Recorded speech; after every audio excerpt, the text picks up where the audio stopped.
আসসালামু আলাইকুম। ৫ নম্বর আয়াতে আমরা দেখেছি আল্লাহ বলছেন ফাসাতুবসিরু ওয়া ইউবসিরুন, যে শীঘ্রই তুমিও দেখতে পাবে এবং তারাও দেখতে পাবে।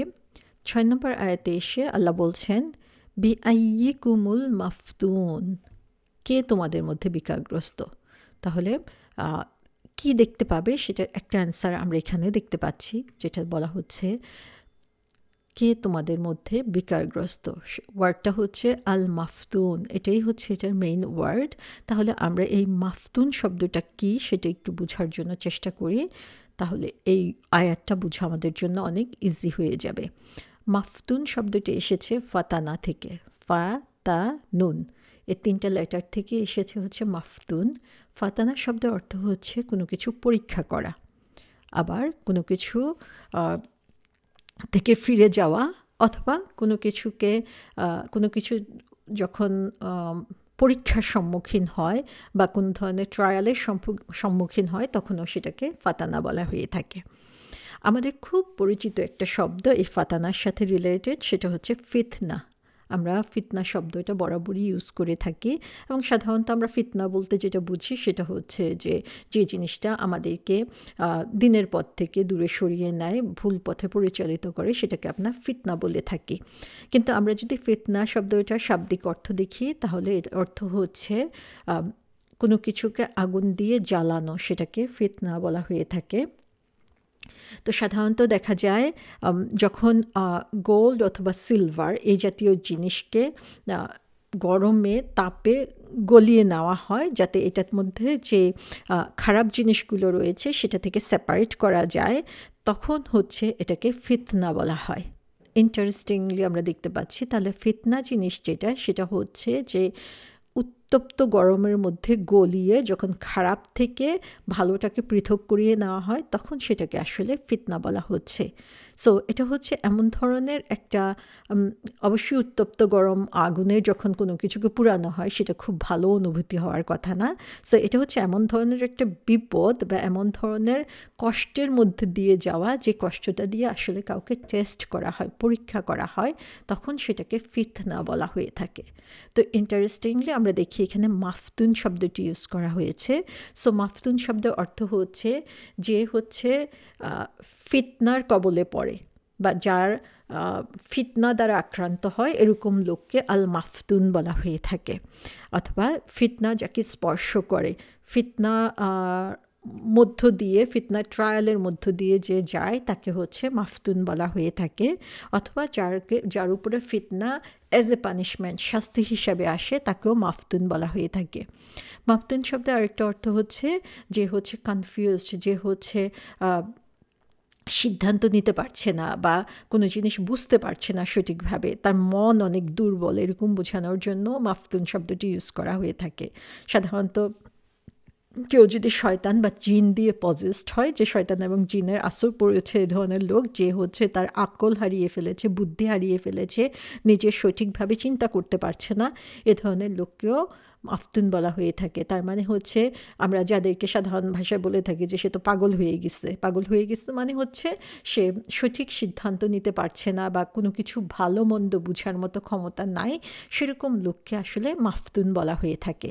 তাহলে আমরা এখানে দেখছি আল্লাহ সুবহানাহু ওয়া তাআলা বলছেন যে শীঘ্রই তোমরা দেখতে পাবে, তুমিও দেখতে পাবে, তারাও দেখতে পাবে। বিআইয়িকুমুল মাফতুন, কে হচ্ছে ইনসেন, অ্যাবসলিউটলি ইনসেন, কে হচ্ছে পুরো পাগল হয়ে গিয়েছে, সেটা তোমরা শীঘ্রই দেখতে পাবে। সো আমরা এখানে এই যে ফিতনা শব্দটা বা মাফতুন শব্দটা, সেটা দিয়ে যে জিনিসটা আমরা এখানে রিয়েলাইজ করতে পারি সেটা হচ্ছে, আমরা যদি মানুষের কথা চিন্তা করি, সেটা যে কোনো মানুষই হতে পারে। মানুষ হচ্ছে অনেকটা হচ্ছে স্বর্ণ অথবা রৌপ্যের খনির মতো, যে সবার মাঝেই কিন্তু অনেক পোটেনশিয়াল রয়েছে, সবার মধ্যেই ভালো কোয়ালিটি রয়েছে, সবাইকে আল্লাহ সুবহানাহু ওয়া তাআলা বিশেষ বিশেষ কিছু ক্ষমতা, গুণাবলী দিয়ে তৈরি করেছেন। এরপরে আমরা দেখি যে আল্লাহ সুবহানাহু ওয়া তাআলা মানুষকে মাঝে মাঝে কষ্টের মধ্য দিয়ে যেতে দেন, তার উপরে হঠাৎ করে বিপদ চলে আসে। সো কেন এই বিপদগুলো আসে? সাধারণত যখন কোনো বিপদ আসে তখন আমরা কি হই? অস্থির হয়ে যাই। আমাকে কেন বিপদ দিল? আমার তো এত ঈমান নাই যে আমি এই মানে এই পরীক্ষায় পাশ করে যাব। কিন্তু আমরা এটা রিয়ালাইজ করি না যে আল্লাহ সুবহানাহু ওয়া তাআলা আসলে আমাদের মধ্য থেকে যে পটেনশিয়ালিটি, আমাদের মধ্য থেকে যে গুণাবলীগুলো, সেগুলোকে আরও পিউরিফাই করার জন্য, সেগুলোকে আরও বাড়ানোর জন্য হচ্ছে আল্লাহ সুবহানাহু ওয়া তাআলা আমাদের জন্য এই বিপদগুলো, এই পরীক্ষাগুলো দিয়ে দেন। এবং সেটা হচ্ছে আমাদের সিনসিয়ারিটি, আমরা যে কতটুকু আগ্রহের সাথে আল্লাহর দেওয়া বিধানগুলো পালন করছি, এবং সেটা কি শুধুমাত্র সুযোগ পেয়েছি, সুযোগের কারণে করে যাচ্ছি, নাকি আল্লাহকে ভালোবেসে শুধু আল্লাহর জন্যই যত কষ্ট বিপদই হোক না কেন সেই সময়েও আমি আল্লাহর নির্দেশ পালন করে যাচ্ছি, সেটাই আল্লাহ সুবহানাহু ওয়া তাআলা দেখতে পান। তাহলে যখন আসলে এটা খুবই কষ্টকর বিপদ যখন আসে তখন মাথা ঠান্ডা রাখা, কিন্তু আমরা যদি এই জিনিসটার কথা চিন্তা করি তখন আমি মনে করতে পারি যে হ্যাঁ, এটা আমার হচ্ছে ইমানের একটা পরীক্ষা। এই পরীক্ষায় আমি যত ভালো করতে পারবো তত বেশি আল্লাহর কাছে আমার স্কোর বেড়ে যাবে। তখন দেখা যাবে যে এই পরীক্ষাগুলোকে আর কঠিন মনে হবে না, বরং এই চ্যালেঞ্জগুলোকেই আমি আল্লাহর কাছাকাছি যাওয়ার জন্য নিয়ে নিতে পারবো। তো আমরা দেখি যে এই মাফতুন শব্দটা দিয়ে আসলে বোঝানো হচ্ছে যে সে হচ্ছে এমন লোক যে হচ্ছে তার জন্য যে পরীক্ষা বা তার জন্য যে ট্রায়াল এসেছে, সেই ট্রায়ালটায় সে ফেল করেছে, সেখানে সে তার সিনসিয়ারিটি দেখাতে পারে নাই, সেখানে তার পোটেনশিয়ালিটিগুলো সে এক্সপোজ করতে পারে নাই, বরং সে সেগুলোতে যেভাবে তার রেসপন্স করার কথা ছিল সে ডিস্ট্র্যাক্টেড হয়ে গিয়েছে এবং সে রেসপন্স সে সঠিকভাবে করতে পারে নাই। তার মানে হচ্ছে সে কনফিউজড, আসলে তার যে দায়িত্ব, তার যে কাজ ছিল, সে কাজটা সে সঠিকভাবে করতে পারে নাই। তা আমরা এর আগে মাজনুন শব্দটার সাথে পরিচিত হয়েছি। সো মাফতুন এবং মাজনুন দুইটাই আসলে অনেকটা একই রকম অর্থ বোঝানো হয়ে থাকে, যে শয়তান বা জিনের আসর অথবা পাগল বোঝানোর জন্য এই ধরনের শব্দ ইউজ করা হয়ে থাকে। সো এখানে মাফতুন দিয়ে আসলে বোঝানো হয় কোনো একটা ঘটনার কারণে কেউ যখন তার মাইন্ড লুজ করে, তার বিবেক বুদ্ধি হারিয়ে ফেলে বা বুদ্ধি বিবেচনা হারিয়ে ফেলে, তখন তাকে মাফতুন বলা হয়ে থাকে। আমরা যদি একজন বিলিভারের দৃষ্টিতে তাকাই তাহলে দেখব যে এই মাইন্ড লস্ট হওয়া বা মাফতুন হওয়ার কারণ কি হতে পারে। একজন মানুষ আসলে তখনই তার এই পোটেনশিয়ালিটিগুলো দেখাতে পারে না, অথবা তাকে যখন ট্রায়ালে ফেলা হয় তখন সেই ট্রায়ালে সে সঠিকভাবে ভালো স্কোর উঠাতে পারে না। তার কয়েকটা কারণ থাকতে পারে। একটা হচ্ছে যে যখন মানুষ কোরআন থেকে দূরে সরে যায়, যেমন আমরা যখন এই ফিতনা শব্দটা পড়লাম, মাফতুন শব্দটা পড়লাম, তখন বুঝলাম যে যে কোনো চ্যালেঞ্জ আসলে আমাকে পজিটিভলি নিয়ে আল্লাহর কাছাকাছি যাওয়ার জন্য চেষ্টা করতে হবে। তখন কিন্তু আমার নিজের পটেনশিয়ালিটি বাড়ানোর ব্যাপারে আমি আরও সচেতন হব এবং নিজের কাজগুলোর ব্যাপারে আরও সচেতন হব। এরকমভাবে কোরআনের সাথে কারো যদি সম্পর্ক না থাকে, কোরআনের শিক্ষাগুলো সঠিকভাবে সে যদি ফলো করতে না পারে, তখনই কিন্তু তার বিবেক বুদ্ধিতে মরিচা পড়তে থাকে। আরেকটা কারণ যেটা হতে পারে সেটা হচ্ছে আখিরাতে বিশ্বাস না করা। এটা আমরা দেখে থাকি যে কাফের কুরাইশদের জন্য যেটা সবচেয়ে বেশি প্রযোজ্য হয়েছিল, যে তারা আখিরাতে বিশ্বাস করতো না, তাদেরকে যে আবার আল্লাহর কাছে হাজির হতে হবে সেটা তারা বিশ্বাস করতো না। আজকের সময় আমরা আখিরাতে বিশ্বাস করি, কিন্তু সে বিশ্বাসটা হচ্ছে অনেক দুর্বল বিশ্বাস। যেমন আমরা ঠিকই জানি যে আখিরাতে আমাদেরকে আবারও বাঁচিয়ে তোলা হবে, আমাদের বিচার করা হবে, কিন্তু আসলে কতটুকু আমরা মনের মধ্য থেকে বিশ্বাস করি। আমরা যদি বিশ্বাস করতাম তাহলে প্রতিটা মুহূর্তের ব্যাপারেই কিন্তু আমরা সচেতন হতাম। আরেকটা কারণ হতে পারে আমাদের এই ইনসেন বা আকল বুদ্ধি হারিয়ে ফেলার মতো কাজ করা। সেটা হচ্ছে যে যখন আল্লাহর ইচ্ছার চেয়ে আমার যে ডিজায়ার, আমার যে ইচ্ছা আকাঙ্ক্ষা, সেটাই যখন আমাকে বেশি কন্ট্রোল করে, তখনই দেখা যায় যে আমি পথ হারিয়ে ফেলি। এবং আরেকটা কারণ হচ্ছে যখন আমার নিজের উপরেই আমার ফোকাস বেশি থাকে। আজকের সমাজে আমরা দেখি যে সব কিছুতেই নিজেকে নিয়েই সবাই এত বেশি চিন্তিত, অন্যের কথা চিন্তা করার কোনো সময়ই নেই। সবাই হচ্ছে সেলফ সেন্টার্ড হয়ে গিয়েছে, এবং সে কারণেই দেখা যায় যে যেই কাজ যেভাবে করা উচিত সেগুলো তারা করতে ভুলে যায়। তাহলে এই মাফতুন হওয়ার জন্য যে কারণগুলো রয়েছে সেগুলোর ব্যাপারে আমরা যদি সচেতন হই, তাহলে দেখা যাবে যে আমরাও আমাদের উপরে যখন ট্রায়াল আসবে তখন আমরা কনফিউজড হব না, আমরা সঠিক পথে অটল থাকতে পারবো। সো এই আয়াতটাতে কি বলা হয়েছে? বিআইয়িকুমুল মাফতুন। তাহলে এখানে বিআইয়িকুম বলতে হুইচ অফ ইউ, কোন তোমাদের মধ্যে কোনজন। তো এখানে তাফসীরকারগণ বলেছেন যে এটা দুইটা অর্থ হতে পারে। একটা হচ্ছে যে তোমাদের মধ্যে, তোমাদের দুইজনের মধ্যে কে, আরেকটা হচ্ছে তোমাদের দুই গ্রুপের মধ্যে কে।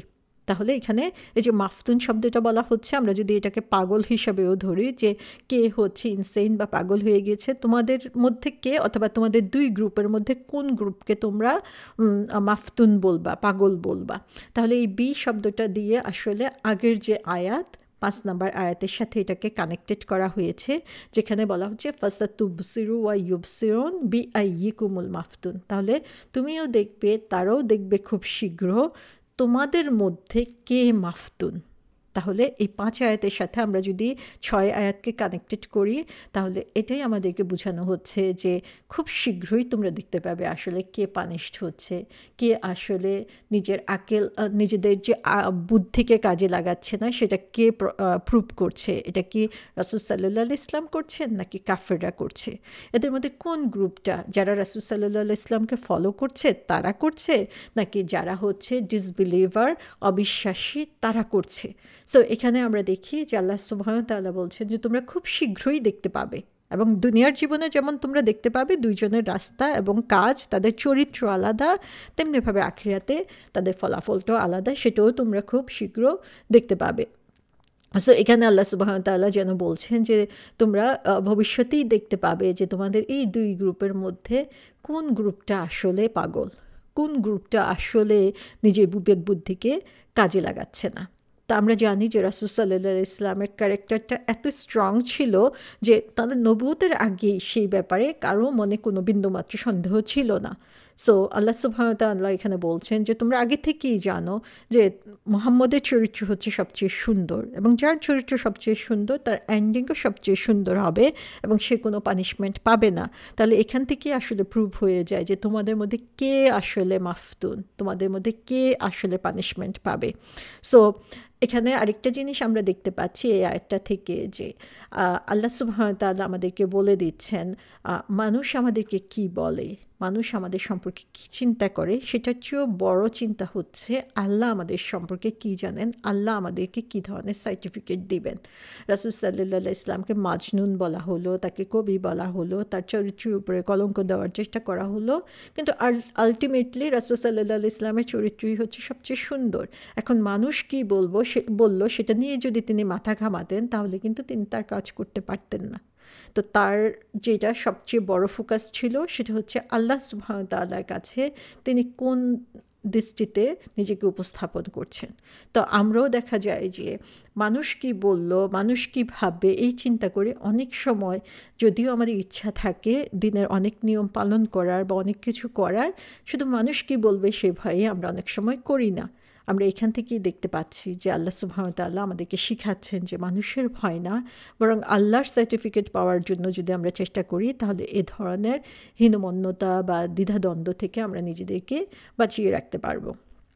তাহলে এই 5 এবং 6 নম্বর আয়াত থেকে আমরা দেখতে পাচ্ছি, যেই কয়েকটা শিক্ষা পাচ্ছি, যে বেসিক জিনিস আমরা দেখতে পাচ্ছি, সেটা হচ্ছে সঠিক পথে বা আল্লাহর পথে চলতে গেলে, সেটাই যদি আমাদের জীবনে মেইন টার্গেট হয়, তাহলে আমাদের জন্য ধৈর্য হচ্ছে অনেক অনেক বেশি ইম্পর্ট্যান্ট। আমরা সেটা রাসূল সাল্লাল্লাহু আলাইহি ইসলামের জীবনে দেখেছি যে প্রথম থেকে তাকে যে ধরনের বিরোধিতা, যে ধরনের ফিজিক্যাল মেন্টাল টর্চার সহ্য করতে হয়েছে, তার যদি পেশেন্স না থাকতো, তাহলে পরিণামে আমরা এত সুন্দর বিজয় দেখতে পেতাম না, ইসলামকে এত সুন্দরভাবে উপস্থাপিত হতে দেখতে পেতাম না।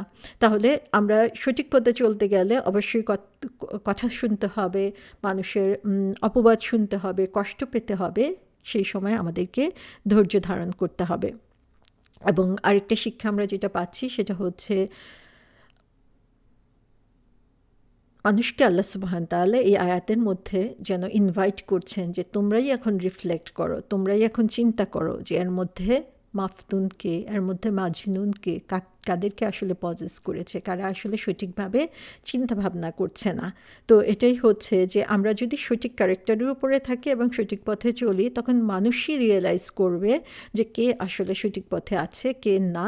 সেখানে যত ধরনের প্রোপাগান্ডাই হোক না কেন, সেটা নিউজে হোক, পেপারে হোক বা কমিউনিটিতে হোক, সেটা আসলে কোনো কাজেই লাগবে না। অ্যাট দ্য এন্ড সবাই দেখতে পাবে যে কে আসলে ভালো চরিত্র অধিকারী ছিল এবং কে ভালো কাজ করেছে।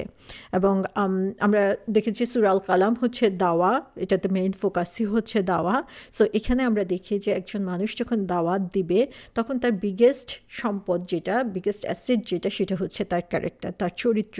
রাসূল সাল্লাল্লাহু আলাইহি ওয়াসাল্লামের চরিত্রের কথা বলেই আল্লাহ সুবহানাহু ওয়া তাআলা বলছেন যে তার এই চরিত্র দিয়েই তোমরা আসলে এখনই ডিফারেন্সিয়েট করতে পারো কে মাফতুন, কে মাফতুন না, এবং কার কী পরিণাম হবে। সো আমাদের চরিত্র হচ্ছে সবচেয়ে বড় সম্পদ। আমরা মুখে যত কথাই বলি না কেন, আমাদের কাজে যদি সেটা আমরা দেখাতে না পারি, তাহলে সেটার এফেক্ট মানুষের মধ্যে পড়বে না। সো আমরা যখনই চিন্তা করব যে মানুষকে আল্লাহর কথা বলবো, আমার বলার চেয়েও যেটা বেশি দরকার হবে যে আমার কথা চেয়েও আমার কাজে আমি সেটাকে প্রমাণ করে দিব। আমার যদি সুন্দর চরিত্র থাকে, তাহলে মানুষের কাছে আমার অ্যাকসেপ্টেবিলিটি বাড়বে, মানুষ সহজেই আমার কথাটাকে মেনে নেবে। মানুষ তো কোরআন পড়ে না, মানুষ সুন্নাহ পড়ে না। আমরা যারা নন মুসলিম কান্ট্রিতে থাকি, তাদের জন্য এটা আরও অনেক বেশি প্রযোজ্য যে তারা কোরআন এবং সুন্নাহ কি দেখে না, তারা দেখে যে মুসলমানরা কি করে। আজকে দুঃখজনক হলেও সত্য যে মুসলমানদের যে ক্যারেক্টার অথবা মুসলমানরা যে ধরনের এক্সাম্পল সেট করছে, আসলে সেটা পজিটিভের চেয়ে নেগেটিভই বেশি। সো অ্যাজ এ মুসলিম আসলে আমাদের যেটা করা উচিত যে রাসূল সাল্লাল্লাহু আলাইহি ইসলামের চরিত্রের ফলোয়ার হয়ে সেটাকেই আমাদের দাওয়াতি কাজের মাধ্যম হিসাবে ইউজ করা উচিত। তো এটা হচ্ছে আমরা দেখি যে ইসলামের পথে কাজ করতে গেলে, যেমন রাসূল সাল্লাল্লাহু আলাইহি ইসলামকে যখনই সান্ত্বনাগুলো দেওয়া হয়েছে, পরবর্তীতে আমরা দেখি যে আরও অনেক বেশি কঠিন হয়েছে সেই সময়ের পরিবেশ পরিস্থিতি। সেই সময়ে রাসূল সাল্লাল্লাহু আলাইহি ইসলাম ধৈর্য ধরেছেন, তিনি লং টার্ম ইনভেস্টমেন্ট করেছেন তার চরিত্র দিয়ে, তার সময় দিয়ে, এবং সে কারণেই আমরা দেখতে পাচ্ছি যে at the end of the tunnel there was light.